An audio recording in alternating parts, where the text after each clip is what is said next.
Welcome to Mr. Hutchings History, where the past comes alive. Let's dive into today's story. All right, buckle up, because today we're diving into the heart of the Cold War. Winston Churchill's Iron Curtain speech. You know the one that practically defined a generation of global tension. Absolutely. And what makes this speech so captivating is how it acts like a bridge between World War II and everything that came after. Right. 1946, right? The alliance against Nazi Germany is, well, it's crumbling. And all these very different visions for the future are emerging. Right, because even though World War II is officially over, it's not like everyone's just like holding hands and singing Kumbaya, right? Yeah. What was the global atmosphere like when Churchill gives this speech? It was a time of immense anxiety. Stalin was tightening his grip on Eastern Europe, setting up these Soviet satellite states, even though there were agreements in place for free elections in those nations. Essentially, these countries were now under heavy Soviet influence. So I'm guessing the Western powers weren't exactly thrilled about that whole situation. Not in the slightest. There was this brewing sense of betrayal, suspicion. And this is where Churchill, who, keep in mind, is not prime minister anymore at this point, but he's still a figure of immense influence. This is where he enters the picture. He delivers this speech, The Sinews of Peace, and he gives it not just anywhere, but at Westminster College in Fulton, Missouri. And here's the kicker, President Truman himself is in the audience. Wow, talk about strategic. Delivering a speech with, like, global implications with the U.S. president right there in the room. That feels like a very deliberate power play. Why Fulton, Missouri, though? Precisely. Churchill wanted to make it crystal clear that this message, this wasn't just him, it had the backing of the United States. Choosing Fulton with Truman in the audience, that was a calculated move. It emphasized that this was more than just one man's opinion. It was a direct line to the leader of the free world. Okay, so the stage is set. The tension it's palpable. The world is listening. What exactly does Churchill say about this Iron Curtain? He uses this incredibly powerful metaphor, this vivid image that it etched itself into history. He declares, and I quote, "From Stettin in the Baltic to Trieste in the Adriatic, an iron curtain has descended across the continent." Boom! Just like that, he illustrated this stark division he saw emerging in Europe. It's incredible how one phrase, one image, can be so powerful, right? So essentially, he's drawing a line in the sand saying, okay, Europe, you're split in two now. Exactly. On one side, you had the West, free, democratic, aligned with the US and the UK. On the other side, Eastern Europe, under Soviet control with severely restricted freedoms. This iron curtain, this impenetrable barrier Churchill described, that was the dividing line. That's a pretty bold statement to make on such a global stage.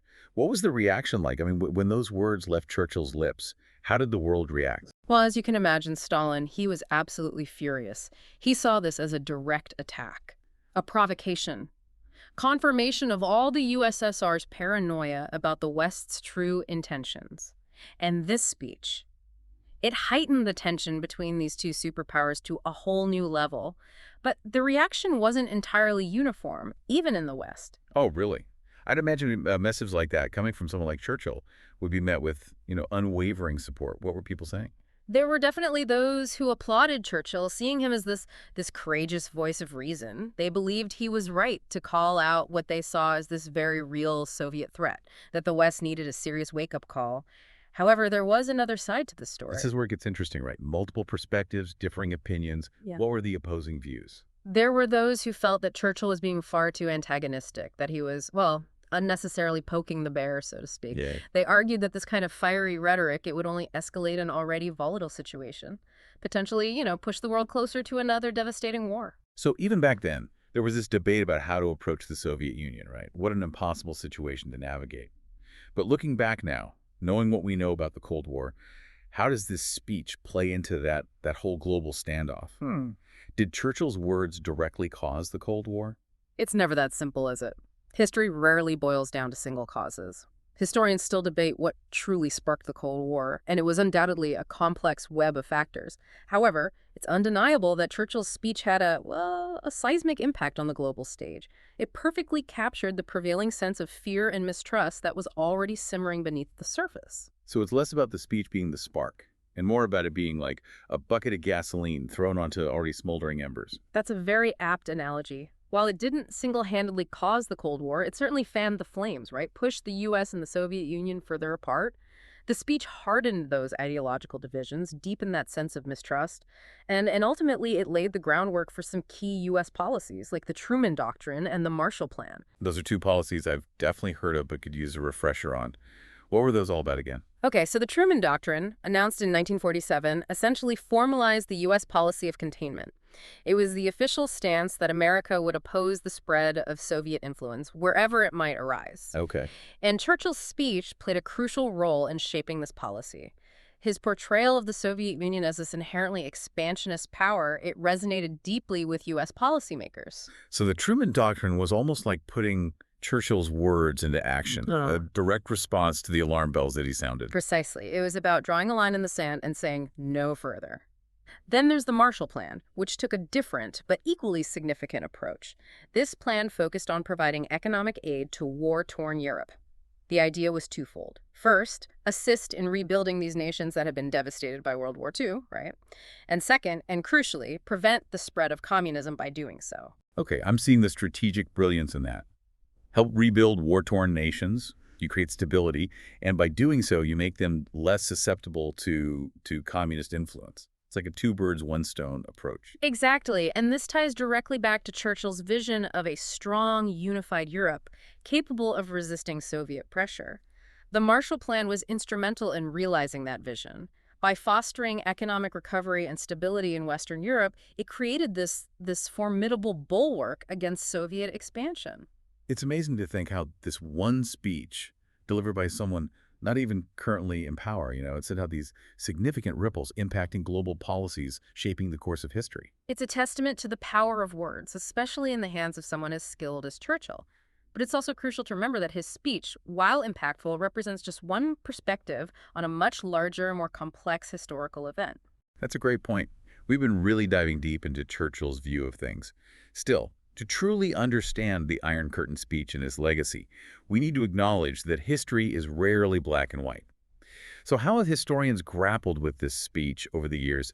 I imagine there were some differing opinions on its place in history, right? Absolutely. Historians have been dissecting and debating the nuances of the Iron Curtain speech for decades. There's a whole spectrum of interpretations, each offering valuable insights into this pivotal moment in history. On one end of the spectrum, we have what are often called the Orthodox historians. Orthodox historians. Yeah. I'm intrigued. What's their take on all of this? Yeah. Orthodox historians. I'm intrigued. What's their take on all of this? So Orthodox historians, they generally align with Churchill's assessment of the situation. They view his speech as, well, as a necessary and justified warning against, legitimate Soviet aggression. To them, it was a much-needed wake-up call for the West. So in their view, Churchill was right to sound the alarm. Essentially, yes. They argue that Stalin was indeed set on expanding Soviet influence, and that the Iron Curtain wasn't just some clever turn of phrase, right?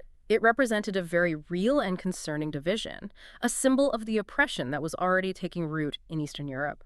That makes sense. But like you said, history is rarely that clear-cut.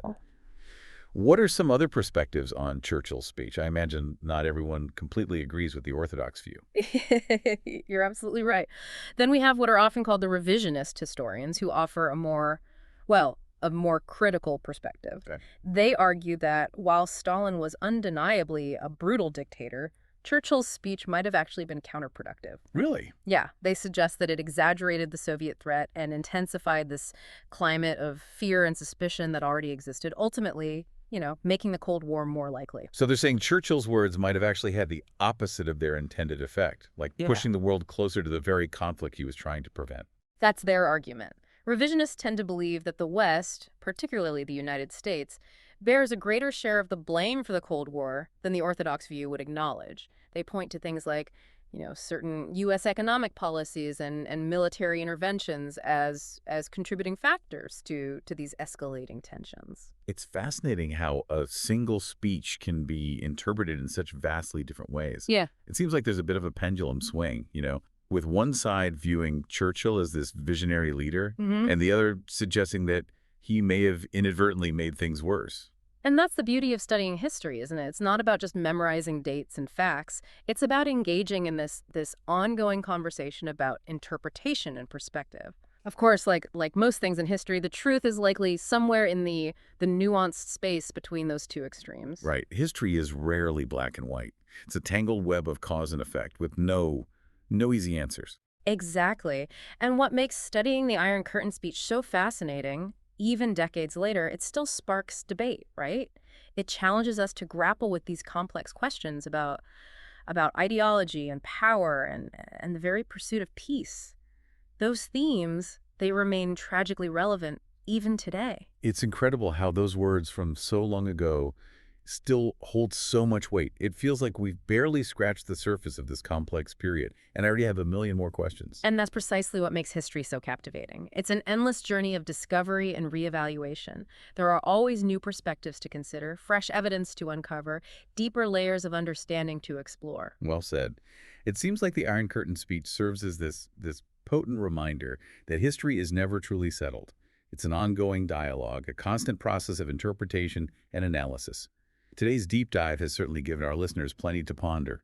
Indeed, it has. It's a speech that continues to resonate, prompting us to reflect on, you know, the choices made and the paths not taken. It's a potent reminder of the fragility of peace and the importance of understanding the forces that shape our world. Well said. Thank you so much for joining us on this deep dive into the Iron Curtain speech. It's been an absolutely fascinating journey through history. And to our listeners, we hope this conversation has sparked your curiosity and inspired you to delve even deeper into this pivotal moment in history. Until next time, keep exploring, keep questioning, and keep the conversation going. Welcome to Mr. Hutchings History, where the past comes alive. Let's dive into today's story.